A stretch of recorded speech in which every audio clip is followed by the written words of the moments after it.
My husband proposed that my stepsister could be our surrogate, and she agreed to it.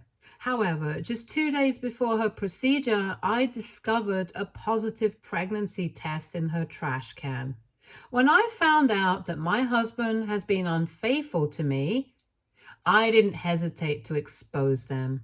Hi, guys, I'm Harper. Most of the stepsister stories start off with stepsisters being mean and stuff. Mine doesn't even start that way. My stepsister was actually like a friend to me. I know it sounds weird, but we actually got along quite well. We always wanted siblings, so when my mom and her dad got married, we were delighted to have a sisterly bond. I won't say there were any red flags in our relationship either. We did have some stupid teenage fights about sharing our stuff, but that's about it. None of those fights had left lasting bitterness. I loved and trusted her a lot, but I realized pretty late in life that I probably shouldn't have. My husband Carl and I had a pretty good marriage too. We were high school sweethearts and dated for 10 years before getting married. I know it sounds like a lot, but we wanted to be financially secure before we got married. We had a great marriage that people envied, but there was one big problem for us. I am completely infertile. We did a lot of tests and consultations only to be told that traditional surrogacy and adoption were our only options. It devastated us and sent us into a mental health spiral. Thankfully, our family supported us and kept us from going insane. Eventually, we decided to go for a traditional surrogacy because my husband wanted biological children. I was fine with adoption as well, but he insisted on surrogacy. I already felt like a failure due to my fertility problems, so I gave in and went along with what he wanted. Carl seemed excited when I accepted his idea. We started to work with a clinic to start the process. It was going to take us a lot of money, but we had good savings, so we didn't mind. However, deciding on a surrogate was becoming a problem, and that was until my husband sat me down and told me, "Hey, Harper, I think I've found a perfect candidate to be our surrogate." "Really? Who is it? Show me her profile." Um, she doesn't have a profile of any sort. Actually, we need to approach her and talk to her about it in person. "You want to talk to a stranger to be our surrogate?" No, she's definitely not a stranger. You know how I feel about those things, right? We know this person very well. "Oh, okay, so who is it and what do you want to do?" "Why don't we ask Mandy to be our surrogate?" I was really surprised that out of all people, Carl suggested that I make my stepsister our surrogate. Yes, we had a fairly good relationship, but that didn't mean she was a star candidate. Mandy didn't have a good lifestyle and openly told everyone that she didn't want kids. So I was confused why Carl would even suggest that. I said to Carl in a surprised tone, "What? Mandy? I don't think so, Carl. You know that she's irresponsible and doesn't lead a very good lifestyle." "I know that, but those things can be amended. Think about it, Harper. It would be so much better if she became our surrogate. She's family in some sense, so she'll get to be in his life too. Also, there won't be any complications with the surrogate changing her mind later. You know that it happens, right?" "I know it happens, but there are laws in place for that." "Still, won't it be better if the child is somehow related to us? It will also save us a lot of money that we can invest in the child's education instead." Carl did make some good points, but I was still on the fence about it. Over the next few days, he kept sending me videos and stories of couples who had a great experience in making their family members their surrogates. He also sent me a lot of negative videos on how surrogate women go back on their word later or become too attached. Stuff that would scare someone to pick a random woman as a surrogate. I now realize that he was trying hard to brainwash me. I'm not proud of the fact that it did end up influencing me, And I started to think that asking Mandy would be a good idea. So Carl and I approached her and told her about our thoughts. I had expected Mandy to straight up say no, considering everything. Instead, she acted really excited and enthusiastic about the idea. I explained to her everything in detail, and she said, "I'm so happy that you asked, Harper. I'll be honored to carry your child." "Really, Mandy? Are you agreeing to this?" "Of course, Harper. This is a great plan. I really want you to be a mother, and I'm willing to do this for you. Besides, you offered to house me and feed me for 9 months for free. That sounds like a deal to me." "But didn't you always say that you never wanted kids? Nothing will be like before if you decide to do this." "I know that already, Harper. Like I said, I love you and want you to be happy. This is just one good thing that I'm willing to do for you. Your offer also sweetened the deal." I was really confused by this entire situation. A part of me had thought that Mandy would immediately say no. I had prepared myself for that entirely. But I really hadn't expected her to be so enthusiastic. I was hesitating a little, and it was clear to both Carl and Mandy, and they exchanged a look, and then Carl took my hand, and he said, "This is a great opportunity for us, Harper. Don't overthink this." "Yeah, listen to your husband, Harper. This is a good idea. It will also help you bond with the baby better since I will be staying with you." "We cannot invite some random stranger into our house, but Mandy can stay with us. Just think of the possibilities, Harper. This is the best option for us. Even Mandy's willing to do this." "Don't think so hard. We will have a lot of fun, and I promise I'll make this special for you, Harper."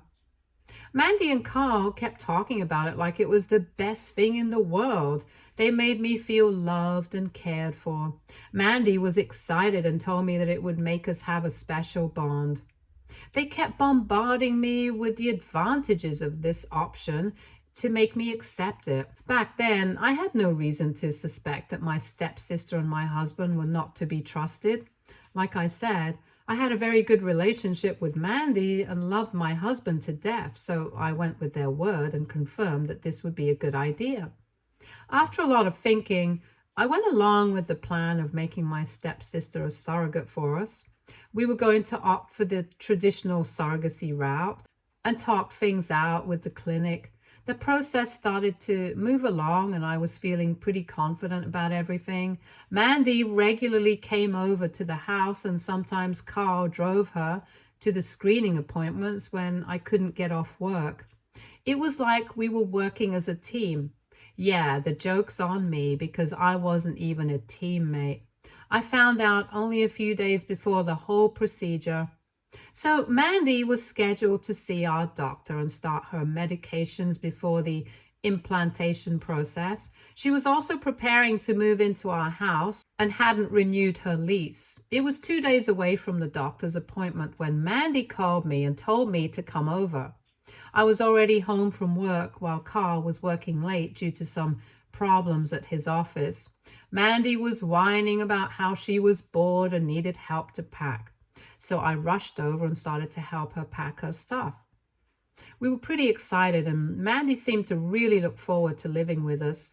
She had already quit her job because we were going to manage all her expenses from then on. She had said, "I can't wait to move in. We would have so much fun."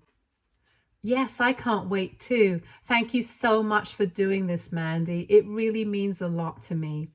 "Oh, don't even mention it, Harper. What are sisters for, right?" "That's true. You have been a lifesaver for me. Carl and I will take good care of you." "Believe me, Harper, I know that." Something about her tone really set me off. It actually didn't sound innocent at all. Her replies felt condescending to me. She had been acting a little odd recently and really started to cling to my husband. I don't know why, but I had dismissed the problem and thought that I was seeing things. I do struggle with anxiety, and sometimes I feel like everything is due to my overthinking. I trusted my husband too much to think that something weird was going on. Anyway, I ignored Mandy's tone and helped her pack. When she had gone to bring back some of her old storage boxes, I decided to use the toilet real quick. I was in the toilet washing my hands when I suddenly noticed a pregnancy test in the trash. I was a little confused about why there was a pregnancy kit in Mandy's house before the procedure even happened. I decided to ignore it, but it somehow bothered me. I shook the trash can a little because I didn't want to pick it up. When I shook it, the test came out on the top and I had a clear view of what it said. Guys, I kid you not, the pregnancy test actually came back positive. I was in complete shock at what I had discovered. I had no idea what to think because Mandy wasn't even supposed to be pregnant in the first place. She told me that she had been alone the whole day and was feeling bored, and that's why she had called me over. So it was highly impossible that someone else took the test. Still, there was a possibility because Mandy was a little lazy and didn't clear out the trash every day. You must think why I had agreed to make her a surrogate if she can't even take care of her home. Well, she was supposed to live with us, so I would have done everything for her. After she gave birth, she was supposed to hand over the child to me and my husband while she was free to go back to her lazy lifestyle. Finding a positive pregnancy test wasn't in my expectations when I visited Mandy. But once I had caught sight of it, I was immediately alarmed. The trash can actually had a few more tests which showed that whoever took the test wanted to make sure of the results. Even though all the proof was right in front of me, I couldn't believe that the test belonged to my sister. But I needed to find out before I went crazy, so I went back into the room and tried to test her a little. I said, "Hey, do you fancy some wine today? It's the weekend and we're both free." Wine? Oh, well, sure, we can have some wine. What's the matter, Mandy? Can't we drink wine? No. Yes, I mean, of course we can drink wine. Silly me. I'm all over the place today. Mandy quickly got up to get a bottle of wine for us. We moved to the living room to have a drink, and I could tell that my stepsister looked super nervous and frazzled. The moment I had mentioned wine, her facade began to crumble. She looked shocked and a little scared when I mentioned the wine. I also noticed how she automatically said no when I asked her if we couldn't have some wine. She quickly changed her answer and went to grab a bottle. It was all pretty suspicious, and dread settled in the pit of my stomach. I watched Mandy go to the alcohol cabinet and hesitated a little. She then recovered and took out a bottle. She took 2 glasses and walked to us. Mandy still looked uncomfortable as she poured the wine, and the 2 of us started to drink. I changed topics and talked a bit. During this time, I noticed that she didn't take big sips of her drink. It was like she was avoiding drinking it. So I laughed a little and said, "What's the matter with you today, Mandy? You're not even drinking." "Oh, I don't feel like drinking wine today." "Then why don't you go bring some vodka? I have no work tomorrow and I have nowhere to be. We can celebrate a little today." No. I don't want any hard alcohol. I just don't want to drink today." That was definitely out of the blue and super suspicious. Mandy is a huge drinker and loves to party. She's someone who never turns down alcohol when offered. Mandy had often called me boring and plain because I don't party and have a lot of booze like her. It was a running joke in our family how she was the wild child while I was the quiet one. It was true that Mandy had been a wild child, but that same woman was now telling me that she didn't want to drink. That had me a little taken aback. I joked and said, "What's the matter, Mandy? You love to drink and party, but today you don't want to do either of that. That is very weird." "Well, it is what it is. You enjoy your wine. I'll just get a milkshake." "Wow, you're replacing wine with milkshakes?" "Yeah, why not? It's more healthy for me." "My God, Mandy, you didn't have the procedure yet and you're already acting pregnant." I laughed when I said those words, but Mandy turned pale instead. I told her this in a very light-hearted tone because I wasn't sure who the pregnancy test belonged to. But the more I talked with Mandy, the more I was convinced that she was hiding something from me. The dread sat cold in the pit of my stomach, but I didn't let it show. However, Mandy got super flustered again and said, "What are you talking about, Harper? I'm not pregnant. We didn't even have the procedure done yet." "I know that, Mandy. I was just making some jokes. You're acting like a pregnant lady today with all the mood swings and avoiding alcohol. It's just funny." "Well, I'm not pregnant, but I will be very soon. With your baby, of course. That's why I don't want to drink today." "We won't be getting hammered, Mandy. It's just a drink or two. The process won't begin for 2 more days. You'll be fine." Mandy kept acting weird and changed the topic immediately. I let it go because I didn't want to push her too much. After some time, I started to think that maybe I was overthinking everything. Maybe the pregnancy test wasn't hers.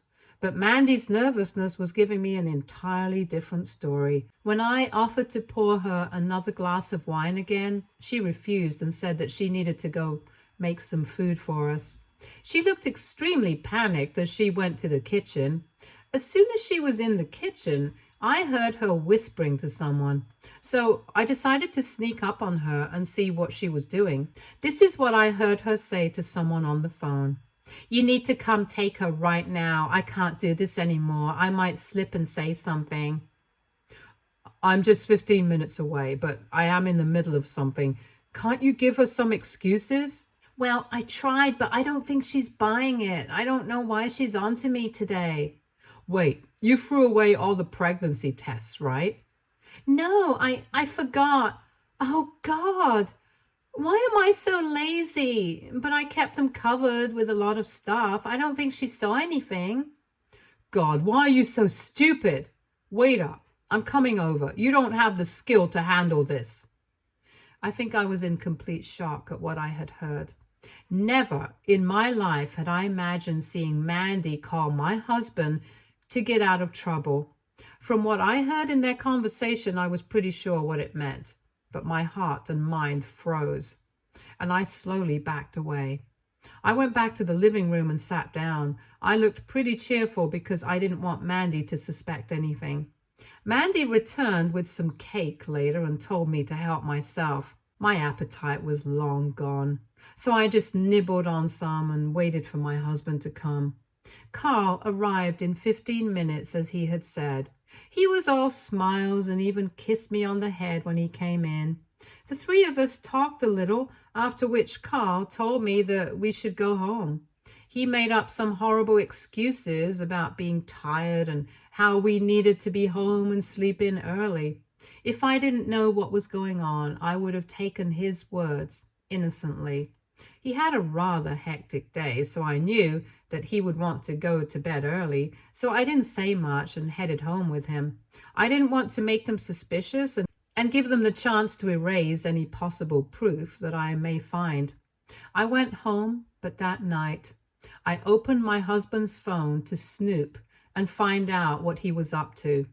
That idiot didn't even bother deleting the texts he had with my sister. There was nothing in his messages or Facebook. There wasn't even much on Instagram, but I did find a secret messaging app where he had been talking to her. I opened the app and was hit with this conversation. "Is Harper acting weird or something? Do you think she knows?" "Nah, everything's fine. You're worrying for nothing. She was pretty normal when she went home." "Thank God, everything's fine. I was going sick with worry." "You don't have to stress out, Mandy. You should be cheerful all the time. After all, you're having my baby." "I feel so giddy when I think about it, Carl. You have taken such great care of me." "Well, I have to since you're sacrificing a lot to carry my child." "You know that I would do anything for you, right?" "Yes, I know that, Mandy. I'm so glad everything worked out for us. I'll come over tomorrow and spend some time with you. I want to bond with my child and the mother of my child." After this, Carl and Mandy went on to discuss their plans for the next day. As I saw their previous messages, I found out about their illicit affair and how it resulted in the pregnancy. So those two idiots were sleeping together and betraying me for the past 6 months. Carl had begged her to get pregnant and give us a baby, and Mandy agreed. They exchanged a lot of "I love you" in their texts, but it was mostly from Mandy's side. Carl and Mandy seemed to have come up with the surrogacy plan to throw off any suspicion about the pregnancy. I don't know what they had planned to do at the clinic, but apparently they had thought things through pretty meticulously. You may think that I was pretty unaffected by everything because I gave you all the details in a robotic way. Well, I come off as emotionless because it has been a while since everything went down. So I have no problem recounting everything at this moment. But at that time, I was a mess. After reading their texts, I immediately went to the bathroom and threw up. My stomach was churning and I felt sick. I was crying but couldn't sob loudly because I didn't want to wake up my husband. Thank God he was exhausted that day and in deep sleep. I silently cried and kept throwing up in the bathroom, clutching my husband's phone. I can't say for sure how much time I had spent there. What I do remember is taking pictures of the texts on my phone and saving all the proof of their affair that I could get my hands on. After that, I was so mentally exhausted that I went straight to sleep. I don't know how I fell asleep, but I did and didn't wake up till the next afternoon. I found Carl waiting for me, and as soon as I woke up, he told me that he had some plans with his work colleagues and needed to leave soon. I knew that it was a lie, and he was going to spend time with my stepsister. I knew it, but I didn't stop him because I wanted to gather more proof of their relationship. So I let my husband go. I already had enough proof of my husband's affair, so I decided to go and talk to a lawyer that day. I also visited a private investigator agency to set someone on my husband and stepsister's case the next day. We made a deal, and I simply had to wait for the next day to collect more proof. I wanted to build a strong case that would make it easier for me to divorce my husband and ruin their reputation. All this while, Mandy and Carl had no idea that they had been caught already. Fast forward to the day of our appointment. I told my sister to go to my mom's house first and drove my husband there. I didn't tell my husband what was going on, so he was pretty confused when I started driving to my mom's place. He looked at me in confusion and kept asking why I was driving in the wrong direction. I simply smiled and told him to stay put because I had a surprise for him before our appointment. He didn't question it much, but I could tell that he was getting a bit nervous. When we pulled over to my mom's place, Carl noticed my stepsister's car and started asking questions again. I ignored him and went inside. Inside the house were my parents and my in-laws. Mandy was also sitting with them, looking really uncomfortable. She and Carl looked at each other and immediately knew what was about to happen. Both of them started to tear up, and my husband said, "Please don't do this, Harper. Let us talk in private." "Oh, no, Carl. We are way past that now. We crossed that bridge when you suggested that I make Mandy our surrogate. Please listen to Carl, Harper. Let's just talk in private. We can use my old room." "Shut up, Mandy. You don't run this show. I do. I have gathered everyone here to expose you to, and that's what I will do right now." No, Harper, please listen to us."